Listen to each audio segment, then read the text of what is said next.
Fala, nação Alviverde! Seja muito bem-vindo ao Alviverde Total, o canal que te deixa por dentro de tudo sobre o nosso Verdão.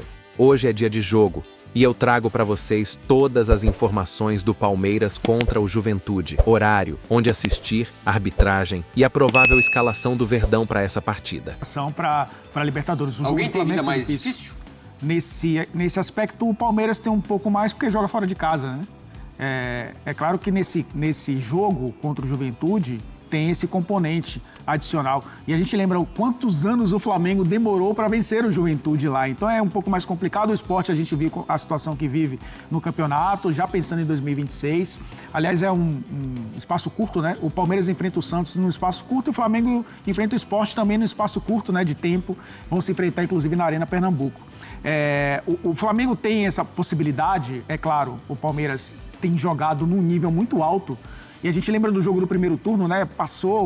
O Flamengo passou pelo Juventude com muita facilidade, o Palmeiras também, né? Então é um jogo para o Palmeiras pontuar e se manter na liderança do Campeonato Brasileiro. Mas tem o Flamengo nesse jogo contra o Sport que vai criar uma pressão muito grande nessa briga pela liderança. É bem interessante o que vai acontecer nesse fim de semana, Edu, porque tem um terceiro colocado ali que está na espreita olhando tudo acontecer, que é o Cruzeiro. E a gente não pode descartar também o Cruzeiro da disputa pelo título. Mas a gente sabe que o nível de Palmeiras e Flamengo na temporada tem sido altíssimo, talvez dos dois, o nível mais alto, né, que podemos ver nos últimos anos dessas duas equipes que se reforçaram demais, né, pensando nessa temporada. Ontem nós falávamos sobre a possibilidade do calendário, onde Palmeiras e Flamengo poderiam jogar, porque terão jogos adiados. E o senhor acertou. É difícil admitir isso, mas o senhor acertou. Reportagem de Pedro Ivo Almeida no nosso site espn.com.br. A CBF encaminhou mudanças nas datas dos jogos dos dois times no Brasileirão, porque iam bater com a data da final, né? Se jogariam no dia 30, a final no dia 29. A tabela ainda não foi desmembrada, mas inicialmente, então os jogos devem ser antecipados, essa é a ideia, para terça-feira, dia 25, portanto 4 dias antes da decisão. Isso porque as duas delegações de Palmeiras e Flamengo precisam chegar na cidade da final, hoje Lima, no Peru, até meia-noite de quarta-feira, para a final que vai ser no dia 29. Então jogariam na terça-feira, aviãozinho, para chegar lá no dia seguinte, a tempo de cumprir o protocolo da Conmebol. Significa que na rodada anterior jogaram no sábado também, para ter esse espaço de tempo, né, de descanso entre um jogo e outro. Troféus que ele tem atrás, né? Ainda, porque às vezes aí você entrevista um ou outro que tem, sei lá, bola de prata. Exatamente. Libertadores, não sei o quê. O Alan, no começo da carreira, ainda com aqueles troféus que tem importância, claro, pra carreira dele. Mas, poxa, aquela prateleira ali vai encher já rapidinho, hein, Ontem ele podia ter ganhado de Man of the Match, né? Mas foi pra vocês, ele foi o melhor? Sim, com certeza. Com certeza. Ele, que isso? Com certeza. A atuação do Alan ontem é sacanagem. Na boa. Com todo respeito ao Veiga aí, os 2 gols, claro. Decisivo lá, naquele passe longo, depois, enfim, o pênalti. Mas o Alan fez desde o início do jogo, cara. Começou, cara. Apitou o início do jogo, o Alan tá lá aberto pelo lado direito. Ele não se intimidou em momento objetivo, algum. né? Assim, não é drible de jogador pra irritar. Era o Coelho que tava marcando ele lá pelo lado esquerdo. Coitado do Coelho. O Coelho não chegou. Que é lateral direito e tava improvisando. O Coelho não chegou perto de encostar no Alan. O Alan acabou com ele, deitou nele o jogo todo. Tanto que depois o Thiago Nunes fez inversão, tentou trocar o marcador. Depois o Gruezo, até que se eu não estou enganado, fez o pênalti dele, também não achou o Alan em momento algum. Então, assim, quando você pega um ponta, ele estava jogando ali de ala pelo lado direito e o cara não fica tocando a bola para trás. O cara pega a bola e progride para frente. Ele não tocou, acho que nenhuma para trás. É outra resenha, gente. É outra parada. Porque ele leva o time todo para frente, ele não fica tocando a bola para trás. E no caso dele, como é a perna invertida, ele poderia ficar cortando para dentro, né? Dar o passe no meio e para trás. E não. Ele indo basicamente todas dentro. Tanto que a gente tá vendo aí os números dele, líder em tudo. Assistência, cruzamento, drible, enfim. Aquela primeira tela dos números do Palmeiras na partida versus os números do Palmeiras na temporada, né? E ontem foi o top ali dos dribles também, né? Primeiro lugar. 14, 10 foram dele. O Palmeiras acertou 14 dribles ontem, 10 com o Alan. Acho que 10 foi só naquele lance lá que ele tava falando e eu não entendi. Que ele brincou lá, né? Que foi pro... O lance do pênalti. 13, ele tentou 13, ele acertou 10. O lance lá do pênalti? O lance do pênalti, E, então, ali eu acho que ele meio que tentou canetar, né, o cara. Ali ele tentou, só que o cara não abriu a perna. Então, só que aí o adversário... Quer dizer, não, mas assim, depois a gente, se tiver o lance, a gente coloca aí.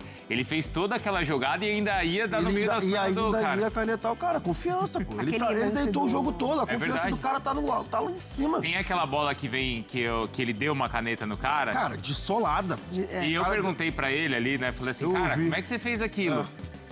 Né? Ele falou assim, cara, porque como a bola tá alta, o meu adversário não imagina que eu vou tentar fazer... De primeira por baixo da perna dele. Não, e de primeira. Canetaça ali também.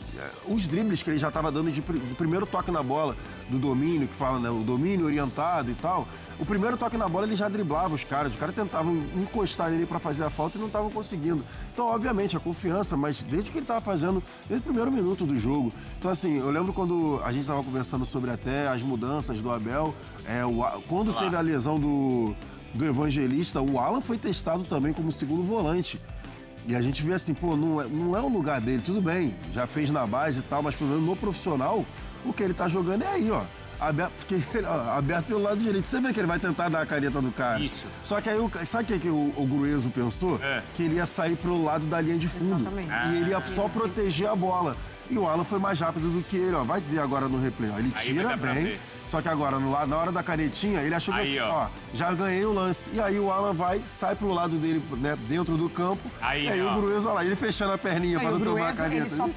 Ele só fecha a perna pra não tomar caneta. Não é que ele tenta cortar a bola, ele tenta fazer alguma coisa. Ele só fecha a perna. Faço o pênalti, mas não vou ser humilhado aqui. Exatamente. Tanto que o Alan, assim, passa, porque a bola segue viva ali. Ele foi enganado também. Porque o Gruezo, ele fechou a perna assim, ó, não vou tomar a caneta. O cara tá vindo pra cima de mim. Só que, como ele, na teoria, o Alan errou, ele pensou que o Alan fosse por fora.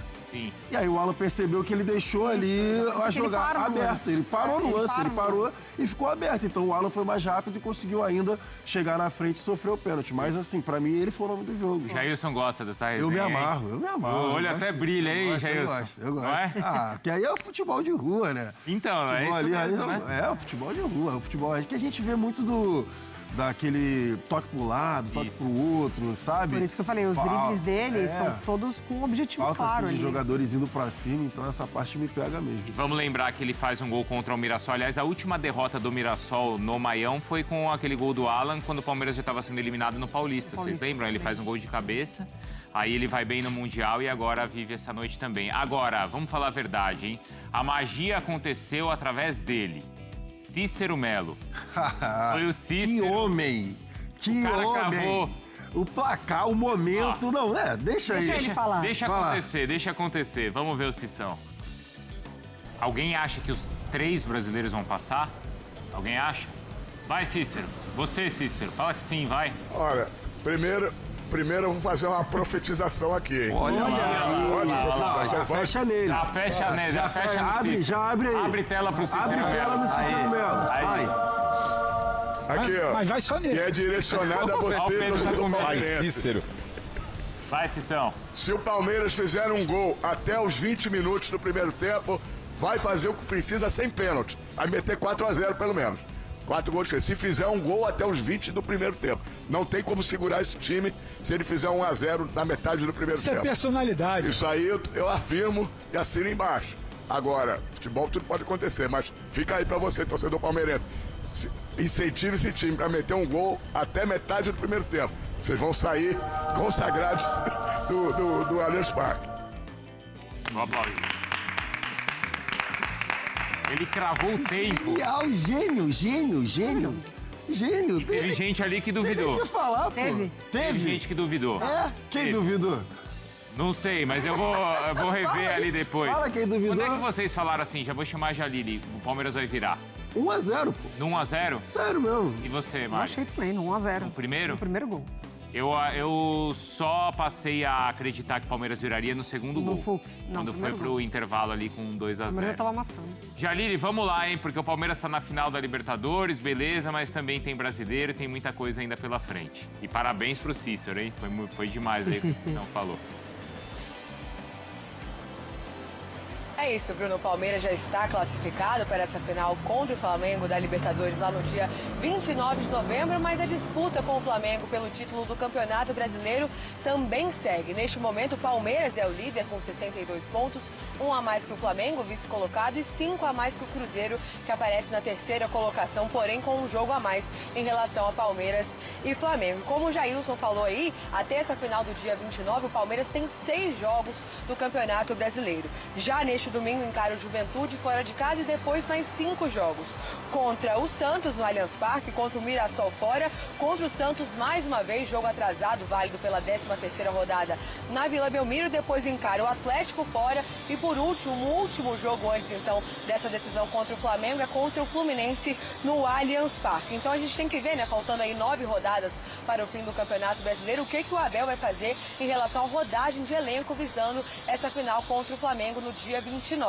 Fato é que o Palmeiras, assim como o Flamengo, quer esse tetracampeonato inédito da Libertadores no futebol brasileiro e por isso o Palmeiras segue muito forte também, querendo o título do Campeonato Brasileiro. Bruno? O Palmeiras chega para esse confronto embalado, depois de uma virada épica sobre a LDU e a classificação para a final da Libertadores. O time vive um ótimo momento e mesmo com o favoritismo no Brasileirão, deve poupar alguns jogadores no duelo de hoje. Tudo para manter o elenco equilibrado e focado nas decisões que vêm por aí. A bola rola hoje, às 18h30, no estádio Alfredo Jaconi, em Caxias do Sul. A transmissão será exclusiva do canal Premiere. O Verdão entra em campo fora de casa, mas com o mesmo espírito de luta que tem mostrado nas últimas partidas. A provável escalação do Palmeiras para o jogo de hoje é a seguinte: Carlos Miguel no gol, Kelvin, Murilo, Gomes e Piquerez na defesa, Fux, Andréas, Maurício e Alan no meio-campo, Flaco Lopes e Vitor Roque no ataque. A arbitragem da partida será de Sávio Pereira Sampaio, auxiliado por Leila Nayara Moreira da Cruz e Daniel Henrique da Silva Andrade. Mesmo poupando alguns nomes, o Palmeiras quer manter a boa sequência e seguir firme na briga pelo título. O Juventude, jogando em casa e precisando sair da zona de rebaixamento, deve dificultar o jogo para o Palmeiras. Mas acredito que o Palmeiras ganhe esse jogo com facilidade. Meu palpite é de 3-0 para o Verdão. E aí, família Alviverde, qual o seu palpite para o jogo de hoje? Quem será o destaque da partida? Deixa aqui nos comentários, deixa o like, se inscreve no canal e ativa o sininho para não perder nenhuma novidade do nosso Verdão. E até o próximo vídeo.